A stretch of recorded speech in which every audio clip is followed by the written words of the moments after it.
Fala galera, bom dia, boa tarde, boa noite.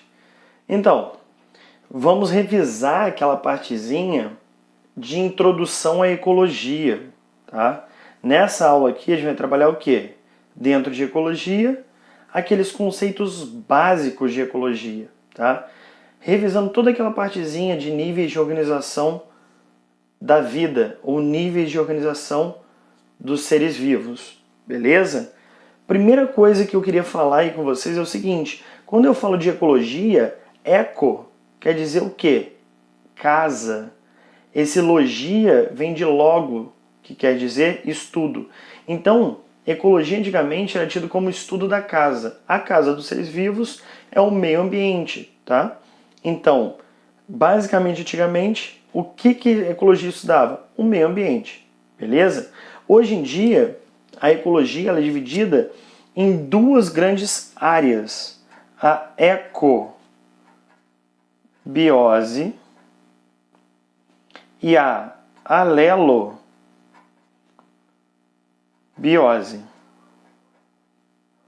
Esse biose, né, está relacionado à vida, ao ambiente, eco ao meio, alelo ao ser vivo. Como assim?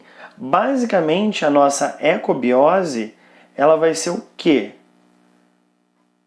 A nossa ecobiose vai ser a interação entre o ser vivo e o meio ambiente.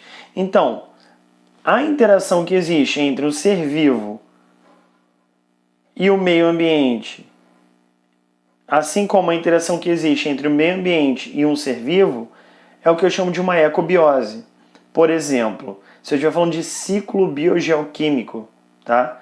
Eu estou falando de um ciclo de um elemento químico, por exemplo, o nitrogênio, que ora ele vai integrar a matéria do meio, como por exemplo a atmosfera na forma de gás nitrogênio, e ora ele vai integrar moléculas que compõem os seres vivos, como por exemplo uma proteína, ela é formada por aminoácido, e esse aminoácido ele tem nitrogênio na composição, beleza? No caso, por exemplo, da alelobiose, a alelobiose vai ser diferente porque ela vai ser a interação de seres vivos com outros seres vivos. Beleza? A interação de ser vivo com ser vivo é conhecida como alelobiose. Como assim? Por exemplo, uma relação alimentar. Você tem uma presa e um predador. Ou uma relação parasitária. Você tem um parasita e o parasitado. Tá? Ou uma, sei lá, relação de sociedade. Qualquer uma interação entre um ser vivo e outro ser vivo é uma alelobiose. Qualquer interação de um ser vivo com o meio ou do meio com um ser vivo é uma ecobiose. Beleza? É só para deixar claro que a ecologia não estuda mais somente o meio ambiente. Estuda a interação dos seres vivos com o meio ambiente, a interação do meio ambiente com os seres vivos, a interação dos seres vivos com os seres vivos. Beleza? Então, voltando aqui aos nossos conceitos básicos, os níveis de organização da vida. Basicamente, eu posso, e geralmente vai aparecer assim para vocês, começar os níveis de organização de coisas extremamente reduzidas, microscópicas, até coisas macroscópicas, tá? Extremamente grandes. Tá? Por exemplo, átomos se organizam formando moléculas, moléculas vão se organizar formando células, as células se dispõem de maneira a formar um tecido, um conjunto de tecidos forma um órgão o conjunto de órgãos forma um sistema, e esse conjunto de sistemas forma um organismo, um indivíduo. Tá? O conjunto de organismos ou indivíduos da mesma espécie forma uma população. Conjunto de populações, uma comunidade. O conjunto de comunidades, um ecossistema. Conjunto de alguns ecossistemas, o bioma. O conjunto de todos os ecossistemas e de todos os biomas, a biosfera. Eu poderia ir além disso. Eu poderia pegar aqui, antes de átomos, eu tenho partículas subatômicas, eu tenho os prótons, elétrons, aí você vai lá, neutrinos, quarks e assim por diante. Cada vez mais a gente descobre novas coisas. E eu poderia ir além da biosfera aqui, planeta Terra, que eu estou considerando outras partes do planeta além da biosfera, né? Porque a biosfera é uma determinada região, ou melhor, determinado conjunto de regiões do planeta, tá? Então, além da biosfera, planeta Terra, sistema solar, a nossa Via Láctea, que é a galáxia, sei lá, universo e assim vai. Eu tenho mais além desses níveis de organização, tá? Mas basicamente, para a ecologia, a gente vai focar nesses níveis aqui, tá? Show de bola? Primeiro, organismo. O organismo é o primeiro nível da ecologia. O que você tem que saber a respeito de organismo? O organismo ele vai ser um indivíduo de uma espécie. Tá? Lembrando que a definição de espécie na biologia não existe uma unanimidade. Tá? Não existe uma única definição. Essa definição de espécie ela vai variar. Tá? A mais aceita vai ser aquela: conjunto de indivíduos ou de organismos que são similares, ou seja, eles são parecidos, tá? Que vivem em um determinado ambiente e naturalmente têm a capacidade de se reproduzir. Quando eles se reproduzem, obrigatoriamente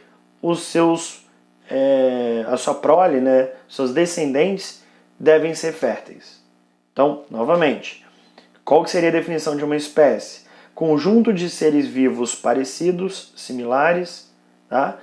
Que vivem em um determinado ambiente e naturalmente podem se reproduzir. E quando se reproduzem, obrigatoriamente geram descendentes férteis. Tá? Por que vivem em um ambiente e naturalmente se reproduzem? Porque quando eu pego, por exemplo, um tigre e um leão em cativeiro, eu consigo reproduzir um tigre macho com uma leoa, por exemplo. E eu vou ter um descendente aí que é chamado de ligre. Ele não é considerado uma nova espécie ou coisa do tipo. Ele é considerado um híbrido, beleza? Nesse contexto aí, são espécies diferentes que cruzaram. Mas em ambiente natural, essas espécies não vão se reproduzir, tá? Show de bola.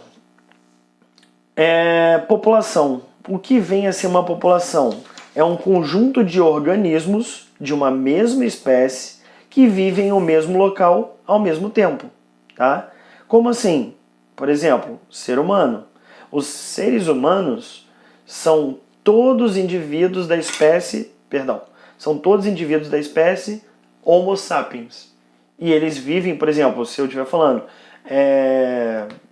qual é a população humana de Macaé em 2020? O que eu estou falando para vocês?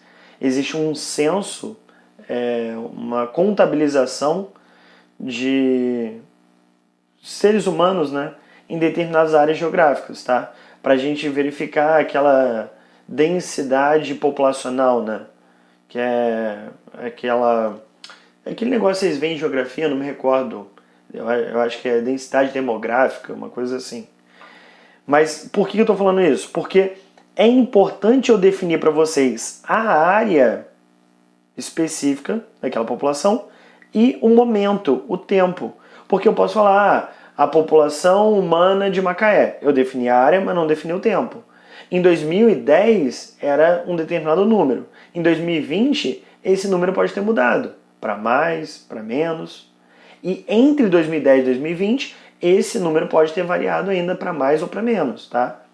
Muitas das vezes ela acaba oscilando, tá? Para mais, depois para menos e assim vai. Beleza? Então, conjunto de organismos de uma mesma espécie que vivem em um mesmo local, em um mesmo momento, ao mesmo tempo. Isso daí é uma população.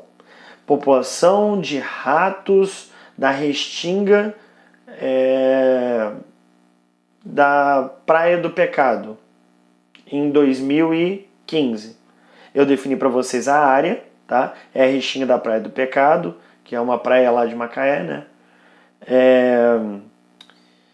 E o ano foi 2015, beleza? Aí eu tenho aí a nossa população. Aqui eu fiz só para mostrar a diferença esquemática, tá? Uma população A em 2020, quadradinhos aqui marrons, e uma população B em 2020, estrelinhas cinzas. Tranquilo? Show de bola. Comunidade. O que vem a ser a comunidade? É o conjunto de duas ou mais populações que vivem em um mesmo local ao mesmo tempo, tá? Ou seja, também peguei o exemplo aqui em 2020, eu tenho minha área geográfica. Nicolas, como é que eu vou saber qual é essa área geográfica? Isso é arbitrário, tá? A gente vai determinar. Por exemplo, Macaé é uma região que é arbitrariamente definida. Todas essas nossas definições de bairros, distritos, cidades, estados, municípios e assim por diante, é tudo arbitrário, tá? Então, a gente define essa área e a gente vai definir também a época que você está verificando aquilo. Nesse caso aqui eu tenho a comunidade formada pelo conjunto da população A com o conjunto da população B, beleza? Esse conjunto A mais B forma a comunidade, sei lá, aí eu dou um nome, aí eu dou um nome que eu quiser, sei lá, comunidade Y, pronto. Essa comunidade biológica, ela também é chamada de biocenose, beleza? Então quando aparecer o termo biocenose pra gente, você sabe que ele está se referindo ao quê? Conjunto de duas ou mais populações que vivem no mesmo local em um mesmo momento, tá? Como é esse caso aqui. O próximo aí, o nosso ecossistema, tá? O que seria o ecossistema? É o conjunto de fatores bióticos e fatores abióticos de um local em um mesmo momento, tá? Lembrando vocês, um fator biótico, bio vem de vida, tá? Então são fatores vivos. Quem são os fatores vivos? São os seres vivos, tá? E fatores abióticos, A é um prefixo de negação. Então são fatores que não são vivos, tá? Não são seres vivos, tá? Nesse nosso esquema aqui que eu representei pra gente, eu tenho aqui os quadradinhos marrons representando a população original A, as estrelinhas cinzas representando a população original B, beleza? Então eu peguei a minha comunidade Y aqui, formada por população A mais população B, e eu tô vendo mais dois fatores aqui dentro. Aqui o que eu tentei representar em laranja como um sol, e aqui o que eu tentei representar em azul, gotas, representando, por exemplo, umidade ou chuva, beleza? Quem são meus fatores bióticos? Os seres vivos, quaisquer que sejam os seres vivos, tá? Independente de espécie. Quais são meus fatores abióticos? São fatores que vão interagir com os seres vivos, mas que não têm vida. Tipo luz, temperatura, umidade, chuva, vento, solo, pH, salinidade e assim vai. Beleza? Então eu posso chamar meu ecossistema ou definir o meu ecossistema como conjunto de fatores abióticos mais o conjunto de fatores, conjunto de fatores bióticos mais o conjunto de fatores abióticos. Ou eu posso definir o meu ecossistema como a interação do biótopo com a biocenose. O biótopo seria o ambiente considerando os fatores abióticos. A biocenose seria a comunidade biológica que existe naquele biótopo. Beleza? É importante falar esses nomezinhos com vocês, porque você não sabe como aparece na questão. Beleza?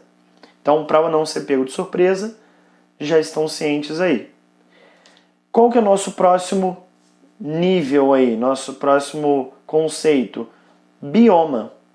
O que vem a ser o bioma? É um conjunto de vários ecossistemas de um determinado local geográfico que possui um mesmo clima, uma mesma fitofisionomia, mesmo solo e uma mesma altitude. Fica restrito a isso? Não. Vão existir outros critérios ainda, tá? Basicamente o que eu estou dizendo, se você tem uma determinada área geográfica, Tipo, para ficar claro para vocês, se eu considerar para vocês aí aquela zona entre o Trópico de Capricórnio e a linha do Equador. Essa é a minha zona tropical. Se eu pegar essa faixa tropical, eu tenho aí uma determinada área geográfica. Nessa área geográfica, eu tenho um clima característico, que é um clima quente e úmido. Por conta dessa posição geográfica, eu tenho um clima específico que influencia nas características vegetais. Tá? As plantas desse ambiente têm características específicas. Então, fito vem de planta, fisionomia vem de aspecto, aparência. Então, as plantas desse bioma, que tem uma determinada área geográfica específica, um determinado clima específico, vai ter um aspecto, uma aparência específica. Um aspecto, uma aparência que eu digo das plantas, tá? Aí vocês ouvem aquele termo bem legal, né? É aquela floresta tropical, equatorial, pluvial, ombrófila, densa, latifoliada e assim por diante. São vários nomezinhos que vão aí, talvez confundindo ou complicando um pouco, mas é muito simples. Floresta tropical, ela está localizada no trópico. Floresta equatorial, na linha do Equador, tá? Ela é quente e úmida. Por quê? Porque é o clima dela, tá? Ela é pluvial, ela é úmida e... Perdão, deixa eu voltar. Ela é quente e úmida. E por ser quente e úmida, ela vai influenciar em características das plantas. Como, por exemplo, ela vai garantir uma temperatura adequada e uma disponibilidade de água adequada para o desenvolvimento de muitas plantas. Então ela é densa. Por ser densa, por ter muitas plantas, elas vão disputar a luz, tá? Para realizar a fotossíntese. Então normalmente elas têm folhas largas. Então ela é latifoliada. E por ter folhas largas e ser muito densa, ela faz grandes zonas de sombra. Por isso que ela é umbrófila. Beleza? Ela é sombreada. E assim vai, beleza? Foi só um exemplo. Então, eu levo em consideração fatores como solo, altitude, clima, o aspecto da vegetação e a disposição geográfica, o local onde eu encontro aquele bioma. Mas, basicamente, os biomas são divididos em dois grupos, aqueles biomas terrestres e aqueles biomas aquáticos. Os mais famosos que a gente trabalha são os terrestres. Que aí, por exemplo, bioma brasileiro, você tem Caatinga, Cerrado, Floresta Amazônica, ou Pantanal, ou Mata Atlântica, ou não sei se eu falei Cerrado, Pampa, enfim. Aí você tem novos biomas aí, mata dos cocais e mata dos pinhais. Enfim, a gente vai ver isso de maneira mais específica, beleza? Tranquilo, bioma? E temos a nossa biosfera. Quem que é a nossa biosfera? Conjunto de todos os ecossistemas, de todos os biomas do nosso planeta, tá? Então reparem nesse esquema que eu fiz aqui. Em marrom eu tenho a litosfera, que é o conjunto de solo do nosso planeta. Em azul eu tenho a hidrosfera, que é o conjunto de água do nosso planeta. E em branco eu tenho a atmosfera, que é o conjunto ali dos gases do nosso planeta. Beleza? Repare que eu tenho uma interseção entre os três conjuntos. Eu tenho uma área comum entre esses três conjuntos. Essa área comum entre esses três conjuntos é a biosfera. É o local onde eu encontro vida na litosfera, na hidrosfera e na atmosfera. Isso é a biosfera. Beleza? Dando prosseguimento, o nosso habitat ou hábitat. O que é esse hábitat ou habitat? É o local específico onde determinada espécie vive, tá? Onde eu encontro, vamos supor, uma baleia cachalote? No Oceano Pacífico. Onde eu encontro o urso polar? No Polo Norte. Onde eu encontro, sei lá, tal organismo? Em áreas específicas. Por exemplo, o mico-leão-dourado, ele é característico da Mata Atlântica. Eu não encontro o mico-leão-dourado em outras matas, a não ser que ele tenha sido levado pela gente, beleza? Ele é nativo e é endêmico da Mata Atlântica. Ou seja, ele é natural da Mata Atlântica e ele é exclusivo da Mata Atlântica. O hábitat desse mico-leão-dourado, de maneira mais ampla, é a Mata Atlântica. De maneira mais restrita, mais específica, seriam determinadas árvores da Mata Atlântica. Tá? O que vai definir o hábitat desse organismo? É o local em que ele vive, se alimenta e se reproduz. Beleza? Se ele vive aqui, ele se alimenta aqui e se ele se reproduz aqui, essa área geográfica toda é o hábitat dele. Tranquilo? Nicho ecológico. O que é um nicho ecológico?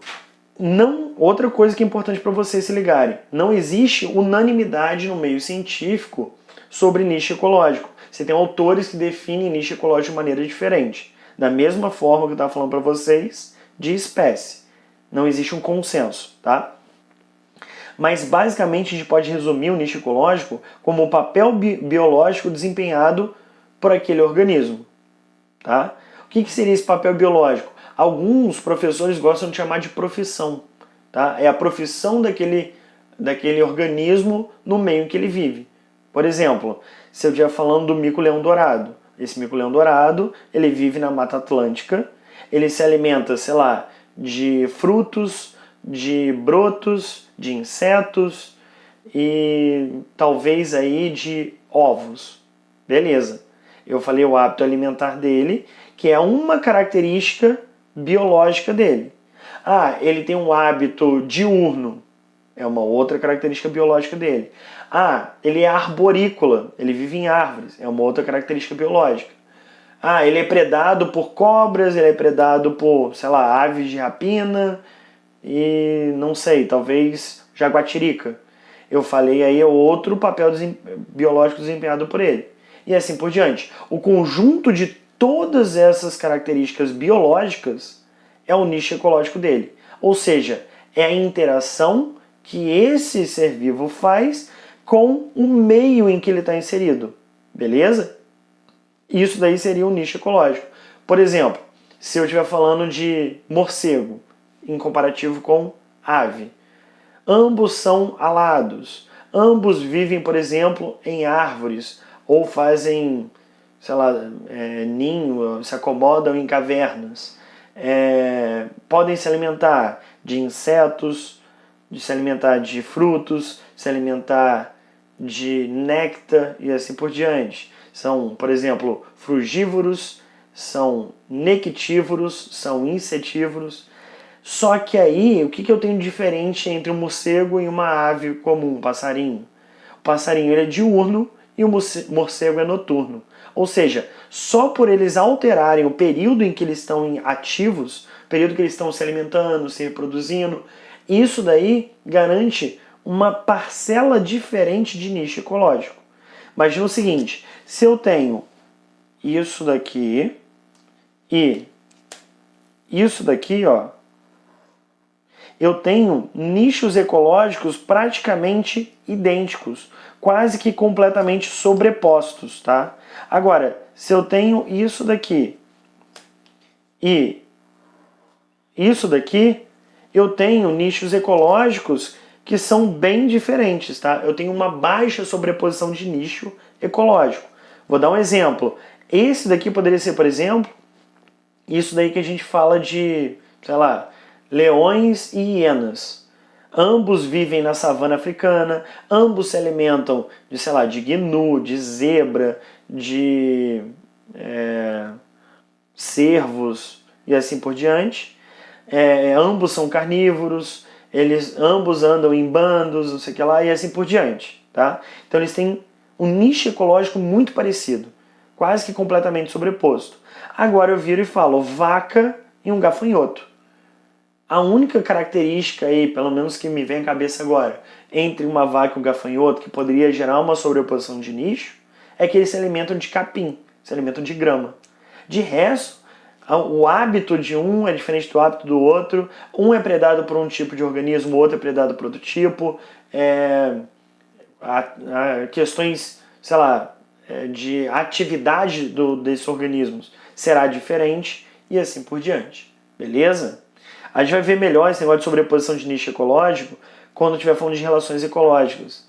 Quanto maior a sobreposição do nicho ecológico, maior a competição entre os organismos. Aí a gente tem uma coisa chamada de princípio de Gauss, ou princípio da... como é que é? Princípio da... Ai, me fugiu o termo, perdão. Se eu lembrar, eu falo. Ah, lembrei. Princípio da exclusão competitiva. Ou seja, quanto mais existe competição entre essas populações, maior vai ser a exclusão de uma dessas populações. Ou por migração, ou por extinção, ou por alteração no seu nicho ecológico. Tá? A gente vai ver isso melhor depois. Uma última coisinha que eu queria falar com vocês aqui é o ecótono, ou ecótone, que eu não coloquei aqui, mas vou falar rapidinho. É um ambiente de transição entre dois locais. Por exemplo, se eu tenho aqui um ecossistema 1 e um ecossistema 2. Entre o ecossistema 1 e o ecossistema 2, eu tenho um ambiente de transição. Não é tipo assim, uma casa, um muro, outra casa, onde é bem delimitado uma área e outra área, diferente. Eu tenho, por exemplo, se você pensar na praia, é um ambiente de transição entre o oceano e o meio terrestre.